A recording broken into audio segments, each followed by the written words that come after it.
Video کو like کر کے آگے شیئر ضرور کر دینا۔ کئی دن تک چولہا نہیں جلتا تھا۔ دیکھو ماں کی تربیت بھی کیا ہے۔ اگر آج بچے بھوکے ہو تو عورتیں اپنے بچوں کو روڈ پہ لے کر نکل جاتی ہے، میرا شوہر مر گیا ہے میری مدد کرو۔ لیکن اللہ اکبر، غیرت کا عالم کیا ہے، حیا کا عالم کیا ہے۔ بے پردہ گھومنے والی میری بہنوں، اگر تم بیوہ ہو چکی ہو تو آبرو کا سودا تو نہ کرو۔ زندگی گزارنے کا سلیقہ موجود ہے، زندگی گزارنے کا طریقہ موجود ہے، بلکہ معاذ اللہ اب تو یہ بھی ہوتا ہے اگر طلاق ہو گئی یا شوہر کا انتقال ہو گیا تو اللہ اکبر پھر یہ بھی کیا جاتا ہے کہ غربت کی چکی میں پسنے کے بعد غربت کو بہانہ بنا کر کے آبرو کا سودا کیا جاتا ہے۔ کبھی اس سے ملا جا رہا ہے، کبھی اس سے ملا جا رہا ہے۔ میں یہ نہیں کہتا کہ غریب عورتیں ایسا کرتی ہے، سب غریب عورتیں ایسی نہیں ہوتی، زیادہ تر غریب عورتیں تو ایسی ہوتی ہے جو آج بھی بزرگوں کے نقش قدم پر ہے، لیکن چند کی وجہ سے پورا معاشرہ بدنام ہے، اور پھر کہتے ہیں کیا کریں، بچوں کی فیس دینا ہے، بچوں کی پڑھائی کا انتظام کرنا ہے، آبرو تو بیچنی ہی پڑے گی۔ کیا محبوب الہی کی امی جان جو اپنی وقت کی رابعہ تھی، جو اپنی وقت کی ولیہ تھی، محبوب الہی کہتے ہیں کئی دن تک ہمارے گھر میں چولہا نہیں جلتا تھا، اللہ اکبر، لیکن ماں کبھی میری یہ نہیں کہتی تھی کہ نظام الدین ہم فاقہ کریں گے، ہم فاقے سے رہیں گے۔ واللہ جب فاقے کا دن آتا تھا تو میری ماں کہتی تھی بیٹا نظام الدین آج ہم اللہ کے مہمان ہیں۔ جب ماں کہتی تھی کہ اللہ کے مہمان ہیں، میں سمجھ جاتا تھا کہ آج فاقہ ہے۔ جب کئی دن تک کے کھانا مسلسل ملتا اور ماں کے جملے میں اتنی لذت تھی، آج ہم اللہ کے مہمان ہیں، آج ہم اللہ کے مہمان ہیں، تو جب کئی دن تک کھانا ملتا اور گھر میں فاقہ نہیں ہوتا تو میں بڑی معصومیت سے پوچھتا امی ہم اللہ کے مہمان کب بنیں گے، ہم اللہ کے مہمان کب بنیں گے۔ اس ماں نے چرخہ کاٹ کر محبوب الہی کو پڑھایا، بھوکے رہ کر محبوب الہی کو پڑھایا۔ جب قدوری ختم ہو گئی تو حضرت نظام الدین اولیاء کے استاد نے کہا بیٹے محمد احمد تمہاری دستار کرنی ہے، دستار۔ تو کہا حضور دستار میں کیا ہوتا ہے؟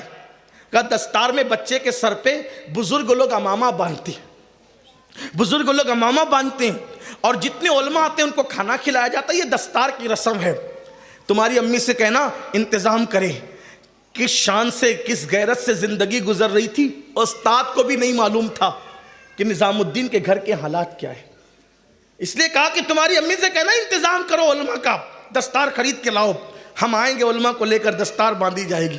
ماں سے جا کے کہا نا امی میری دستار ہے۔ ہائے ہائے، استاد نے کہا کہ امامہ اور علماء کی دعوت۔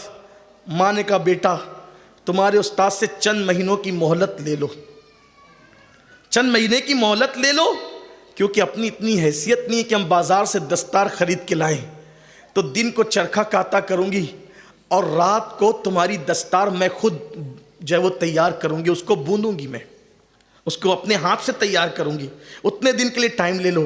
اور علماء کی جہاں تک دعوت کا سوال ہے اس کے لیے بھی پیسے چاہیے، تو پیسے ہم اکٹھا کریں گے پھر دعوت دیں گے۔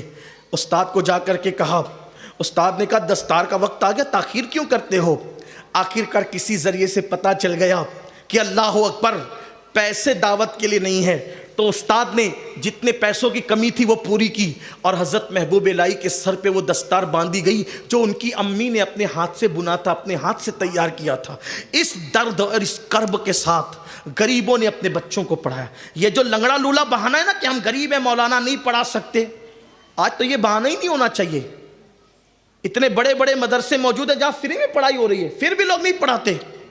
اس وقت پڑھائی اس وقت بہت زیادہ مشکل تھی، پھر بھی بچوں کو پڑھایا جاتا تھا۔ اچھا ایک خاص بات، غریب یہ کہہ کر کے کہتا ہے کہ میں اپنے بچوں کو نہیں پڑھا سکتا کہ غریب ہوں، امیر اپنے بچوں کو مدرسے میں بھیجنا نہیں چاہتا، جبکہ تاریخ یہ ہے، تاریخ کہ غریبوں نے بھی اپنے بچوں کو پڑھایا اور امیروں نے بھی اپنے بچوں کو پڑھایا، بلکہ بادشاہوں نے بھی اپنے بچوں کو پڑھایا، اور صرف پڑھایا نہیں بلکہ خود پڑھے بھی۔ اس مجمع میں کتنے میرے بھائی ایسے ہوں گے جنہیں قرآن پڑھنا نہیں آتا، لیکن وہ یہ کہہ دیتے یار بچپنے میں کھیل کود کی، بڑی وہ کی، بڑی غفلت کی، ٹائم نہیں تھا، ایسا نہیں تھا، ویسا۔ اب نہیں پڑھ سکتے۔ کیوں نہیں پڑھ سکتے؟ جب 40-50 سال کی عمر میں کمپیوٹر سیکھ سکتے ہو تو اللہ کی کتاب کیوں نہیں سیکھ سکتے؟ 40-50 سال کی عمر میں جم جا سکتے ہو تو اللہ کے گھر میں اللہ کی کتاب سیکھنے کے لیے کیوں نہیں آتے؟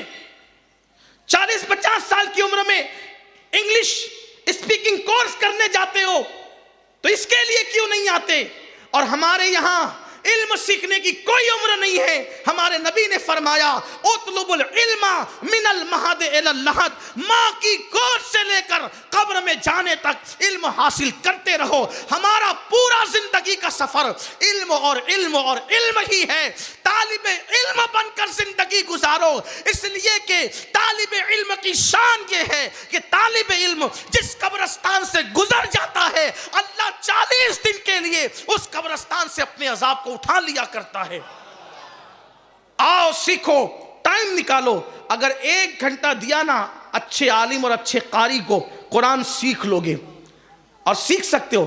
نہیں مولانا، نہیں باپو، بہت مصروفیت ہے. کیا ہے؟ بزنس ہے. آپ بزنس ہی ہے نا، بادشاہ تو نہیں ہے نا.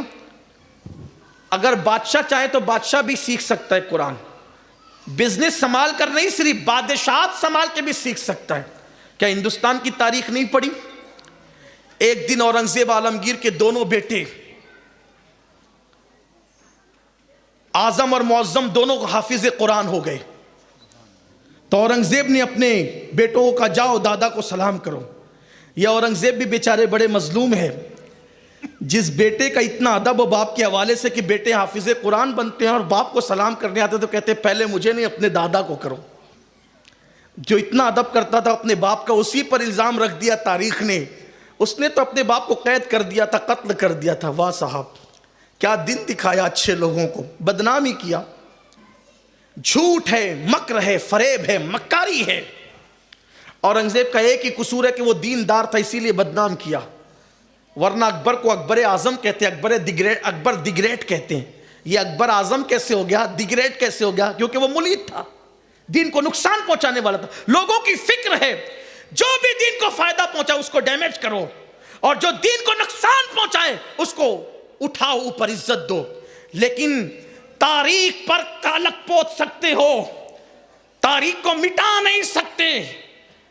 مشک پہ پیرا بٹھا سکتے ہو، مشک کی خوشبو پہ پیرا نہیں بٹھا سکتے. پھول کو قید کر سکتے ہو، پھول کی خوشبو کو قید نہیں کر سکتے. واقعی وہ اورنگزیب تھا جو اپنے ماں باپ کا بڑا فرما بردار وفادار تھا. کچھ سیاسی معاملات ضرور تھے، لیکن اورنگزیب جب خط لکھتا ہے اپنے باپ کو تو کن القابات سے لکھتا ہے؟ اپنے والد شاہ جہاں کو اورنگزیب نے جتنے بھی خطوط لکھے اس میں کا ایک قبلہ عالم، جہاں پناہ، ذل الہی، اعلیٰ حضرت، اس طرح کے القابات اپنے باپ کو لکھتے ہو. ویڈیو اگر اچھا لگا ہو تو لائک کر کے آگے شیئر ضرور کر دینا.